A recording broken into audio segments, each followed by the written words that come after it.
अस्सलामुअलैकुम वरहमतुल्लाहि वबरकातुहू। कैसे हैं आप सब व्यूवर्स?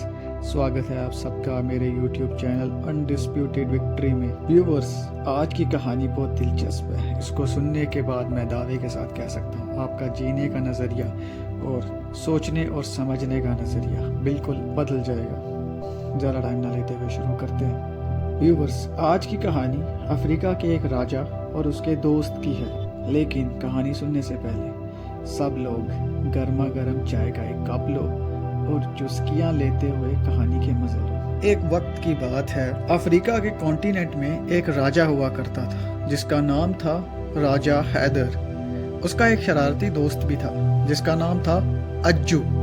अज्जू का एक तकिया कलाम था जो होता है अच्छे के लिए होता है। तो एक दिन राजा को जंगल में शिकार पे जाना था, तो उसका दोस्त राजा के लिए बंदूक की इंस्पेक्शन करके राजा को दे देता है। क्योंकि वो बंदूक नहीं होती है, शिकार के लिए लाई गई होती है, स्पेशल बाहर से मंगाई गई, तो अज्जू उसकी इंस्पेक्शन ठीक से कर नहीं पाता क्योंकि वो उसके लिए नया होता है। राजा को अपने दोस्त पे पूरा भरोसा होता है। जैसे ही शिकार को शूट करने के लिए राजा हैदर फायर करते हैं, गन प्रॉपर ना होने की वजह से राजा अपना थंब यानी अंगूठा खो देता है। उसका दोस्त अज्जू हर बार की तरह राजा का ये हाल देख के कहता है कि जो होता है अच्छे के लिए होता है। लेकिन इस बार राजा को बहुत ज्यादा गुस्सा आता है। राजा को उसकी वजह से अपना अंगूठा खोना पड़ा और वो बोलता है कि जो वो अच्छे के लिए हुआ, भला कैसे हो सकता है ये अच्छे के लिए? राजा गुस्से से कहता है, मैंने अभी अभी अपने शरीर का एक हिस्सा खो दिया और तुम बोलती हो कि जो हुआ अच्छे के लिए हुआ।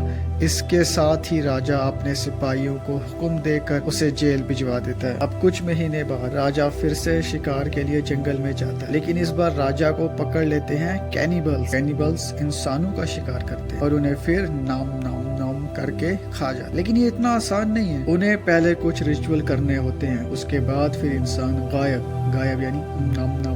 मगर इस बार कैनिबल्स का शिकार कोई और नहीं बल्कि खुद राजा था। वो राजा को बांध लेते हैं एक स्टैक के साथ और उसको चेक करने लगते हैं और देखते हैं कि राजा का तो एक अंगूठा ही नहीं है। असल में कैनिबल्स के रिचुअल में था कि उसी की बलि दी जाएगी जो बिल्कुल प्रॉपर हो। ये राजा की खुशकिस्मती थी कि वो इस वजह से जिंदा बच गया। तो कैनिबल्स राजा को उसी जगह छोड़ आते हैं जहाँ से उसका शिकार किया था। उस मौके पे राजा को अपने दोस्त की बात याद आती है कि जो होता है अच्छे के लिए होता है। तो वो जेल जाता है और अपने दोस्त से माफी मांगता है, टू बीइंग सो रूड, मतलब कि जो मैंने तुम्हारे साथ व्यवहार किया उसके लिए मैं माफी चाहता हूँ। लेकिन अयाज बोलता है, जो होता है अच्छे के लिए होता है महाराज। अच्छा हुआ कि आपने मुझे जेल में भेजा। तो राजा परेशान होके कहता है, अब ये कैसे अच्छी बात हुई? तुम तो पूरे 1 साल से जेल में हो। तब अयाज बोलता है, अगर मैं आपके साथ होता महाराज तो कैनिबल्स मुझे अभी नाम नाम नाम करके खा रहे होते। वो इसलिए क्योंकि अयाज उनके रिचुअल्स के मुताबिक वाला डिनर था, यानी कि वो प्रॉपर था। तो मॉरल ऑफ द स्टोरी ये है व्यूअर्स, जिंदगी में जो भी कुछ हमारे साथ होता है अच्छे के लिए होता है। बस यकीन रखो अपने खुदा पे, मौजूदा हाल यानी कि प्रेजेंट सिचुएशन चाहे हमारे हक में हो या ना हो, लेकिन हमारा आने वाला कल हमेशा आज से बेहतर होगा। आज के लिए इतना ही। उम्मीद करता हूँ आपको ये स्टोरी बहुत अच्छी लगी होगी और आपने इससे कुछ सीखा होगा। अस्सलाम वालेकुम वरहमतुल्लाहि वबरकातुहू।